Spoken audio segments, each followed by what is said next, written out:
Good afternoon. We will pay attention to bank reconciliation today when the business is registered for VAT. So remember, on expenses that you pay and when you buy assets, you can claim the VAT that you pay back on it if you are registered as a VAT vendor. That means that when we have any expenses that we have to record in our cash receipts or cash payments journal, we have to take the VAT out and put it separately from the amount that you pay for the expense. If we look at this, the accountant took the amount from the bank statement and he compared it with the bank reconciliation at the end of the previous year and with the cash receipts and cash payments that they've already recorded up to the end of the year. And then they can see that the bank balance according to the bank account, and this is on the 1st of August because they haven't recorded anything in the bank account during the year. So it means that we will show the balance there as 36915. So that is the balance at the end of the previous month. Then we're going to record all the entries in the cash receipts and cash payments journal, and we will take the totals to my bank account. And then they also say here the credit balance according to the bank statement is 9046. So it means that we have to start with that 9046. Now remember, in our books the bank is an asset. So the assets increase on the debit side and decrease on the credit side. So any money that we receive will go on the debit side and any payment will go on the credit side to decrease the amount. In the books of the bank, they treat us as a liability because they have to pay us this money back again. So it means they will increase on the credit side and decrease on the debit side. So money that is received will go on the credit side and the payments will go on the debit side. So it's very important to remember that all the entries that we will record on the debit side of our bank will be recorded on the credit side of the bank reconciliation. And what we record on the credit side of the bank will go in the bank's books on the debit side. Okay, then they give us the totals for the entries that was already recorded from the 1st up to the 31st of August, and then we will just add the additional entries that must still be recorded in the cash receipts and cash payments journals. So I just typed in those figures for you that you don't have to write it down. So those are the receipts and the payments during the month. Okay, the bank statement shows a debit card payment of 1035. That means a debit card payment for repairs. Repairs is an expense. The total amount that we took out of the bank was 1035. That includes the VAT.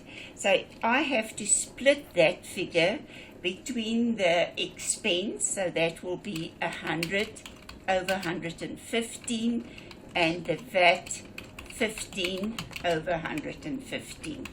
So it means the total amount that we pay is 1035. So this one equals 1035. And then I will say the 100 over 115 times it will give me 900 Rand. And the 15 over 115 will give me 135 Rand. So I will record this payment in my cash payments journal, indicate that this information was taken out of the bank statement and it was paid to K. Salvador. The total amount that I took out of the bank was 1035. The VAT included in that figure is 135, and the repairs amount will be 900. So the actual expense for the business is 900 because the business can claim the 135 Rand back from South. Okay, the bank statement received from ABSA showed the following bank charges: service fees and levy on debit card transactions. Any expenses that we pay to the bank, we add together to see what is our total bank charges, except interest. Interest must always be put separately. So I will add the 70 and the 22, and that will give me 92 Rand.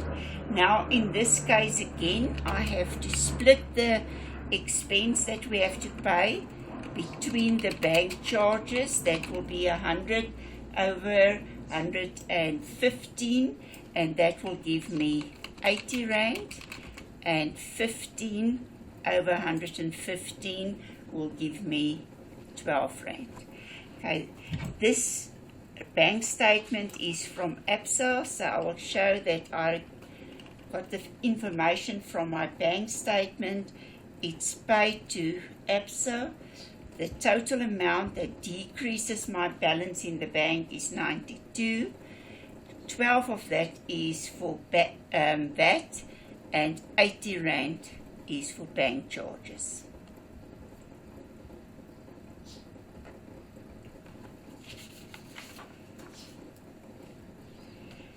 Okay, then there's interest on overdraft. Interest on overdraft means that we owed money to the bank, so we took more money out of the bank than what we deposited, and that means that we have to pay this expense to the bank. On interest, whether it's interest received or interest paid, you will never calculate VAT because it's exempted from VAT. So I will just show the 28 Rand in the bank to show that money went out of the bank and we paid it to ABSA. And this 28 Rand is interest on overdraft.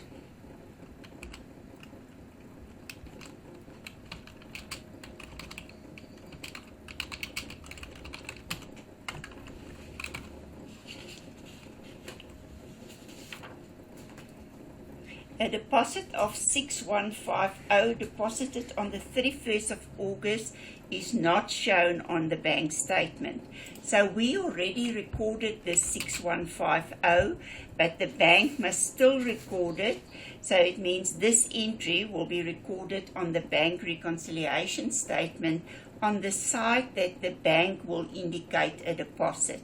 So the 6150 will increase the amount of money on the credit side, so it's money that was received by the bank, and we will show that there's an outstanding deposit.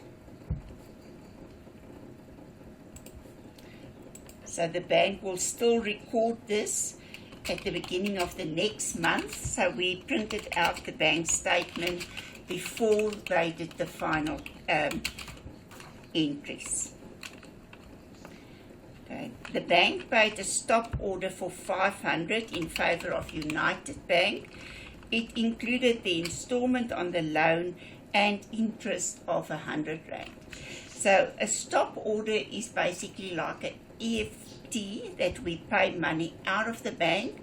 A stop order we sign at the bank, and we instruct the bank to pay out 500 Rand every month to United, so they will send the money every month, and the amount of money will stay the same until we notify the bank that they must increase or decrease this payment. Okay, so we will show that we paid the money to United. The information was taken from the bank statement. The total amount that we paid was 500, and now they say the interest is 100, so it means the loan was decreased with 400. And you will split the amount for the loan and the interest on loan, because loan is a liability that will decrease the liability, and the 100 Rand is an expense that will reduce your profits.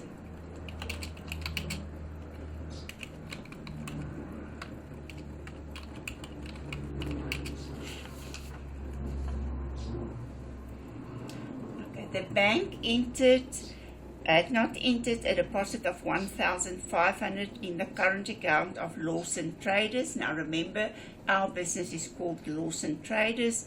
The bank had entered this deposit in the account of Lawson Suppliers. So the bank made a mistake to put it into the wrong business's account. So it means we just have to show that this money must now appear on the bank statement. So the bank will have to correct that mistake. So it's outstanding deposit, or you can say correction of error of a deposit, and the bank will show that our money in the bank increased with 1,500 on the credit side.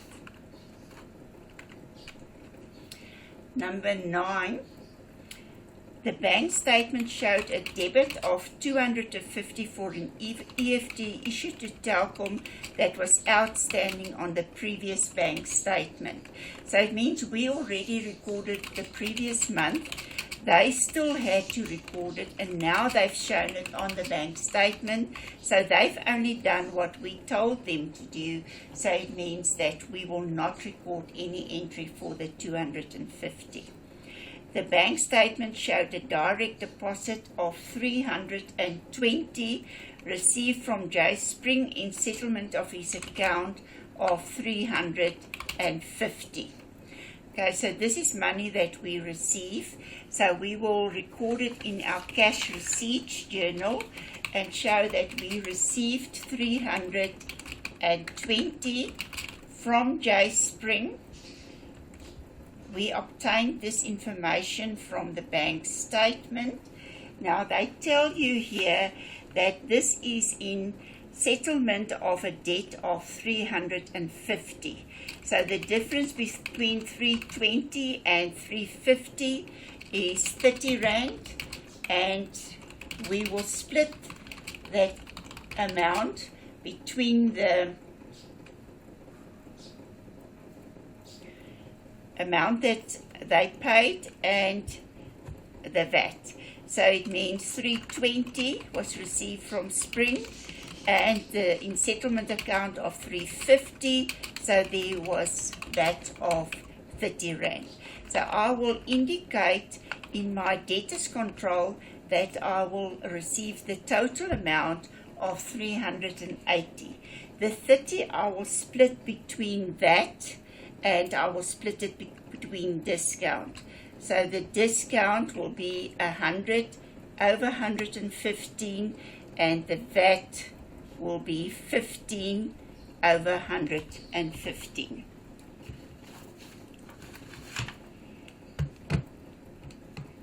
Okay, so the 30 times 100 divided by 115 will give me 26 Rand. And if I take the 30 times 15 divided by 115, it will give me 4 Rand. Okay, so it means that I will have to show the 4 Rand as discount, and that on discount, and I will show the discount as 26. So when I record this, I will show my debtors control must be recorded 350 because it includes the 30 Rand.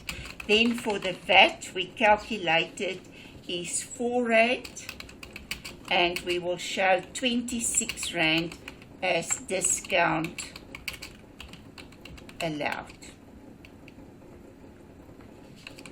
And now remember, when you receive money, it means the money includes VAT, and if I do the sales, for instance, then it means that that VAT we have to pay to SARS. In this case, because we gave discount, I can actually claim this 4 Rand back from SARS, so it means that I have to put it in brackets. I'm just going to show you 3 accounts quickly so that you understand why that figure must be in brackets. So in my debtors control, when I sell things, it means that I will debit my debtors control with sales and VAT output. And I will take the amount to sales and I will take it to VAT output. Okay, so if we say, for instance, we sold goods for 600 Rand, then the VAT on that 600 is 600 times 15, and that gives me 90 Rand. So my income out of this transaction was 600, and I have to pay 90 Rand to SARS on the VAT that we will collect on behalf of SARS.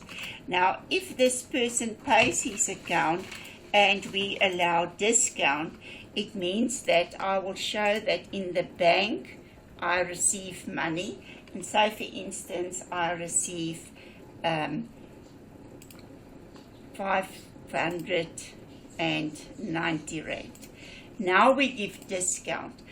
We have to put the total amount on the credit side. So that means I must add another 200 Rand on the credit side to get the same total as I had on the debit side.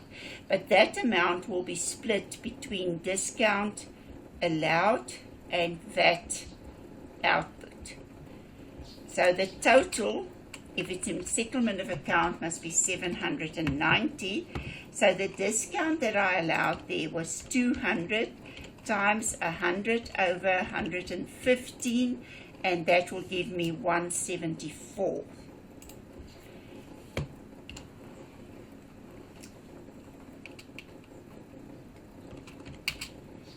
Times 15 divided by 115 gives me 26 Rand. So what actually happened here is that my bank will be debited, discount allowed will be debited with 174, VAT output must be debited with 26. So that means when I sell goods, I have to indicate in VAT output on the credit side that I owe money to SARS.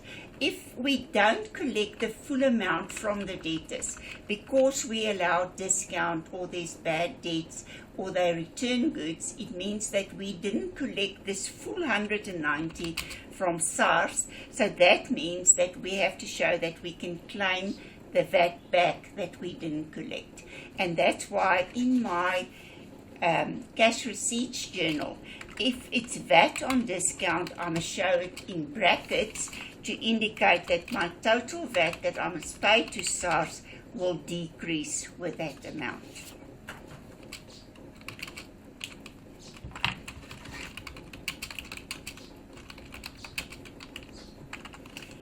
Okay, the following do not yet appear on the debit side of the bank statement, so the bank must still do this EFT of 1,800 and they still have to record the debit card payment.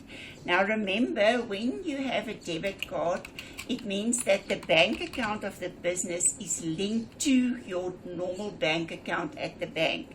So whenever the business uses this debit card, the bank will transfer the money immediately to the recipient to show that they must get the money. So it will go to the bank account of Sabanda and they will take the money out of our bank account.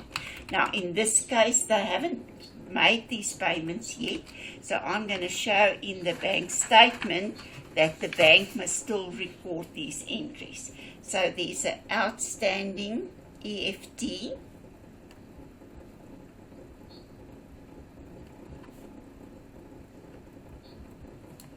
of 1,800 and there's an outstanding debit card payment of 1040. Okay, an EFT was shown on the bank statement for 465. This was entered as 557 in the cash payments journal. So we made a mistake in the cash payments journal. So I must take the 557, subtract the 465, and that will give me 12 rand. 12 rand.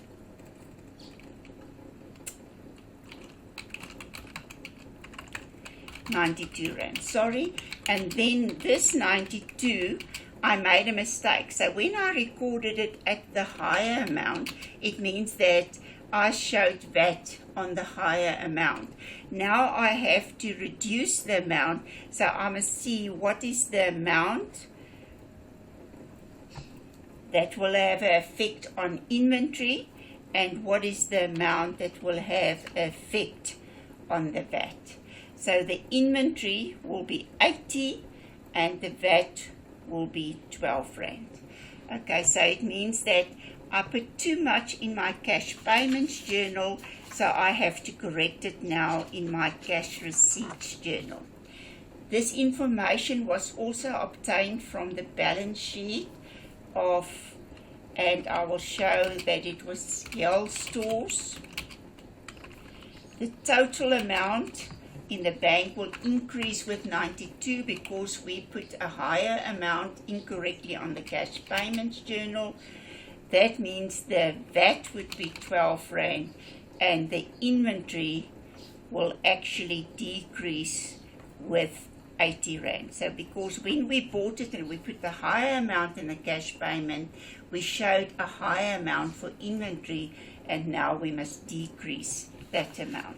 So we've done all these entries now. So I will add up all the columns in my cash receipts and cash payments journal.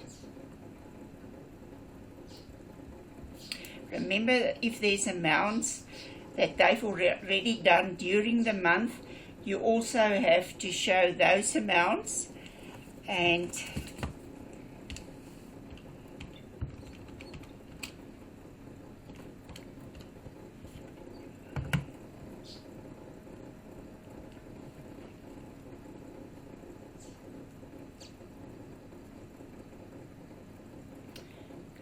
this amount will be 9,350.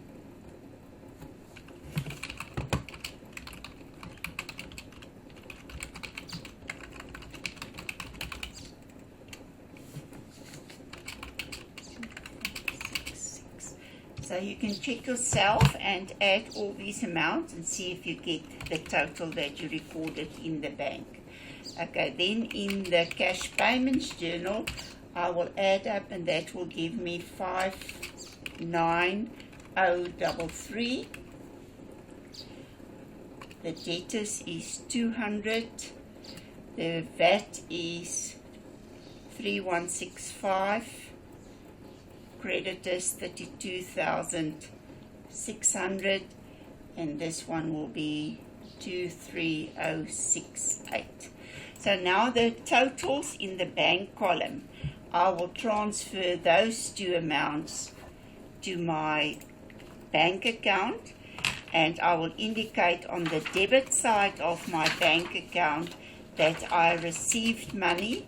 So at the end of the month, the total receipts, all the money that I received during the month in the cash receipts journal is 35974. And in the cash payments journal, we make payments that will decrease the amount of money in the bank, so it will be recorded on the credit side. Okay, and that is 59033. Okay, then you must add up the debit side.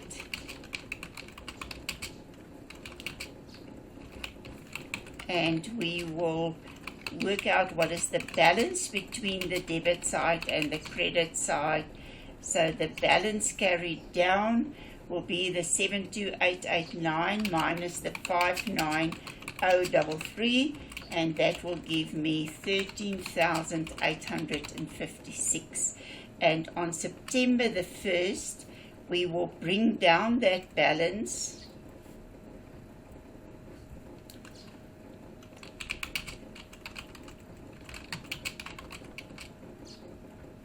And this balance that I calculate in my bank account, I will now show in my bank reconciliation. So it's debit balance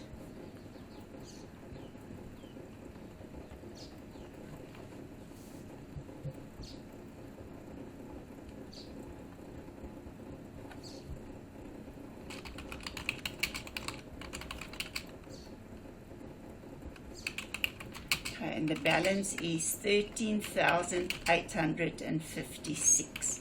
When I add up the total on both sides will be the same. If the totals are not the same, it means that you either corrected the mistake incorrectly, or you left out the entry, or you recorded an entry on the wrong side.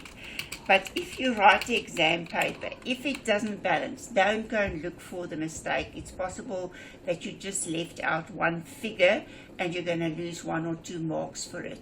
Where if you waste time to go and search for the mistake, it's going to take a lot of time and then you're not going to finish another question. What's very important is that you must remember that if they tell you it's a favorable balance in the bank statement, it means that in the bank statement it's on the credit side. So you will put the balances on the same side as it is in the bank statement and on the bank account. So because it's on the debit side of the bank account, you will show the balance on the debit side. All these additional entries that the bank must do, all those will be written in the column where the bank will do it in their books. So they will show receipts on the credit side and payments on the debit side. So if we take the balance that they stopped when they gave us the bank statement and we record all the additional entries as the bank will do it, it should correspond with the amount that we've got in our bank account.